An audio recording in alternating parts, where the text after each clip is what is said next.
guys, fucking hell with you. I have to be a bit careful then because I had the hiccups. I've just managed to get rid of them.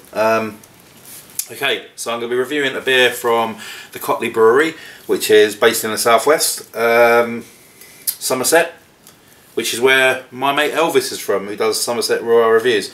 It was his review actually which got me wanting to try this. So there it is, Cotleigh Tawny Ale. You'll notice the Cotleigh range all tend to be named after birds because they've got a big deal going on with the RSPB, Royal Society for Protection of Birds. For those overseas that don't know about it, I think like some sort of donation goes towards that charity for every beer they sell. But not only that, they seem to donate to every single beer they do. They've done one which was for Help the Heroes or something like that. It was something to do with the forces. They did a beer there which helped them out. So, you know, I mean, it's a really good thing that they do, I think. You don't see many other companies doing that. You know, every now and again they'll sort of release a charity beer, but these guys are constantly doing it, which I think is really commendable. Anyway, this is the Tawny Ale, and it comes in at 3.8%. Let's see if I can read you a little bit on it. It says, Tawny Ale is brewed by Cotleigh Brewery in the famous 200-year-old brewing town of Wivelscombe, Somerset. A West Country classic, it's a well-balanced copper-coloured bitter, subtle hop palate which blends with the sweetness of the malt to give a beautiful and balanced bittersweet finish, to leave you wanting more. Brewed with pale flagon and crystal malt, Goldings, Fuggles and Challenger hops. Cotleigh Brewery supports the Hawk and Owl Trust, sorry, I'm sure it was the RSPB. The Hawk and Owl Trust, which is a registered UK charity dedicated to conserving birds of prey and their habitat. So apologies about the RSPB. It's the Hawk and Owl, not Owl Trust, which is still a bloody good charity. Anyway, let's get it cracked.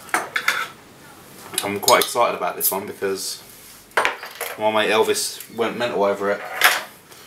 But I do know he likes his malty beers and I'm not a big fan of them, so...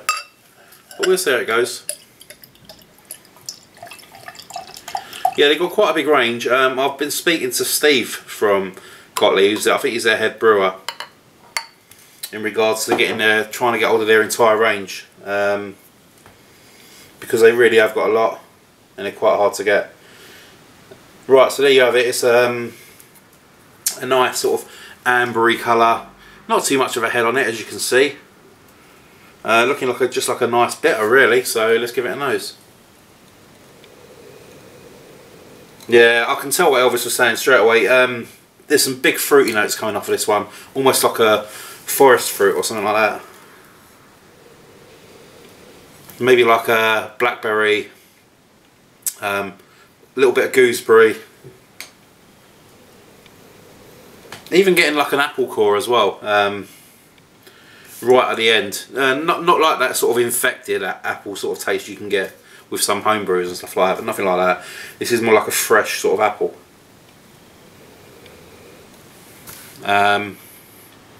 Tiny bit of cherry, not too much. But all in all, it's a very pleasant sort of fruity smell. You're getting like a nice sweet sort of caramel malt underneath as well, which seems to be sort of enveloping all those fruity flavours. It smells really refreshing, so let's give it a go. Cheers guys, bottoms up.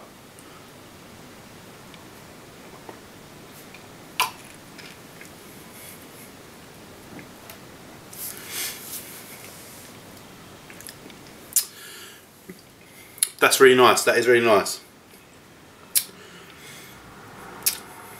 Just waiting for a bitterness. Not too bad. You can taste that Fuggles at the end, it's giving it a little bit of an earthy bitterness. It's very light, but you're definitely getting all those sort of foresty, fruity English sort of fruits on the tongue, which is really pleasant.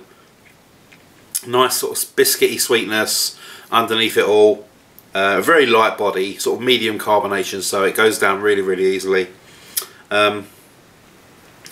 It's just a very, very sort of quintessential English bitter, but with a little bit more sort of signature to it. Do you know what I mean? There's nothing sort of mainstream or basic. You know, this is something that you could probably recognise if you was to try it again. It's got its own sort of flavour.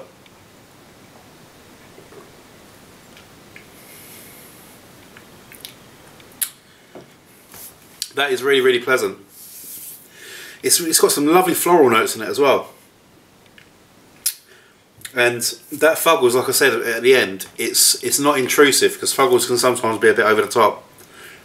I like Fuggles a lot, but not a lot of people probably will, but it's right at the end and it gives it a nice sort of little drying sort of bitter kick, which is really good. But all in all, you're getting those lovely sort of English fruity notes coming through. Like I said, nice bit of caramel. I know I'm repeating myself, but it's a really, really nice bitter. It really, really is. Pardon me. Definitely one I'll probably look for on cask to give it a go, see if it tastes any difference. But for the 3.8%, it's got some big flavours as well. So it's really well crafted. So there you go, Cotleigh Tawny. It's going to get from me as a bitter. It's going to get a nice solid 7.5 out of 10. No, actually, no. No, I'm going to give that an 8 out of 10 because it's probably one of the better bitters I've had this year. So there you have it, 8 out of 10 for the Cotleigh Brewery Tawny. If you see it in the shop, give it a go. And you know, after you've finished your pint, you know you've helped in a little way to keeping the old wildlife safe. So, and that's always a good thing. So, cheers guys, thanks for watching, and I'll see you again soon for another Urban Viking Ale review. Cheers!